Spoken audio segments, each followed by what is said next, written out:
No niin, esitelläänpä mun Opel Manta vuodelta 1970. Elikkä täällä tallissa, mutta ajetaan se kohta pihalle ja samalla testataan tätä uutta GoProta. Ja tämmönen on tullut entisöityä muistaakseni 2019. Sanotaan näin, että noin 5 vuotta sitten. Ja tää on tehty todella romusta. Tähän on uusittu kaikki lattiat, helmat. Koria on oijottu joka paikasta. Kattoluukku on tukittu.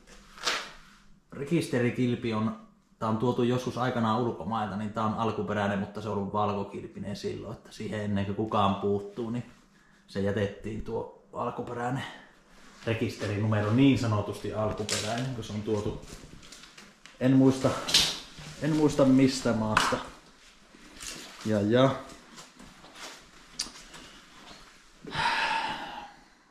Tää on tällainen GTE-luukilla tehty, ei ole todellakaan alkuperäinen.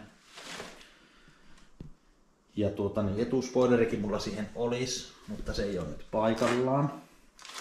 Mutta kaikki muut on tehty sillä tyylillä.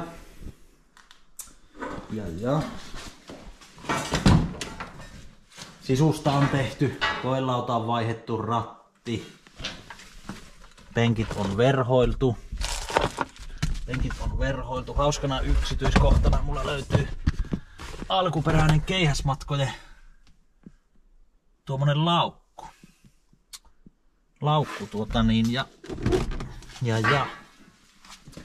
Tosiaan kattoverhoilu on uusi Saksasta. Lattiaverhoilu uusi Saksasta. Tää on nyt vähän likainen sisältä. Penkit on, tähän oli vaihdettu penkit, mutta ne on yksi verhoilija verhoillut. Nekin mä hommasin jostakin ja keskikonsoli hommasin jostakin.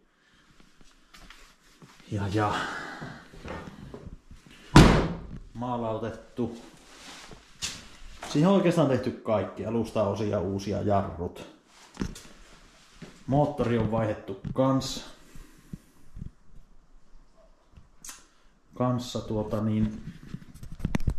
kokeillaanpa saisinko mä tätä kolmijalkaa nyt mitenkään. Jos saisi tuo konepenkki auki.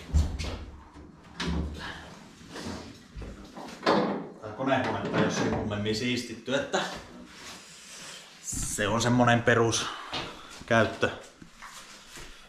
käyttökunnostus tehty ja siihen on tosiaan moottorin mä oon vaihtanut ja semmonen lievästi viritetty perus 2 litraa sihhi, porattu ylikokoon, uudet männät, veivit. Löysin uudet Dellorton 40 vaakaimukaasarit. Näitä jotkut 90-luvulla muistaakseni viimeksi valmistettu ja Suomessa valitut SRE-imusarjat. Muistelen näin. Isommat venttiilit, enemmän joku nokka, en enää muista mikä, hydraulisilla nostimilla. Siinä on 130 hevosvoimaa. Hyvin on toiminut, sille ei ole tarvinnut yhtään mitään tehdä. Niin se on ollut kyllä sillä erittäin hyvä peli.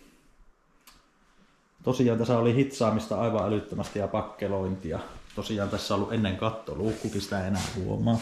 Olen hitsannut sen umpeen. Peräkonttikin, mä en nyt sitä jaksa ruveta aukaiseen, mutta sekin on verhoiltu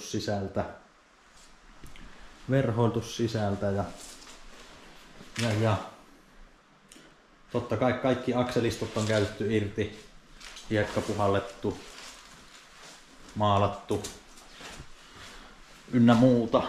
Jos mä osaisin, niin mä liittäisin tähän videoon vielä, minkälainen se oli aikaisemmin tämä auto, mutta ja jos löydän jostakin kuvia. Mutta. Pitääpä tuosta muutakin kommenteissa voi kysyä, jos haluaa jotakin sitä tietää. Mä en nyt äkkiä taas osaan kyllä kertoa kaikki, mitä sille on tehty, kun mä oon itse sille kaiken tehnyt. Ainoastaan pintamaalaus on, että se ei ole mun tekemä, mutta ja kannen koneistukset, mutta moottorit ja kaikki on hitsauksetkin, pakkelonit, pohjamaalaukset, ihan kaikki. Verhosisustukset on omaa tekemiä, että pitäisi pystyä kyllä vastaamaan.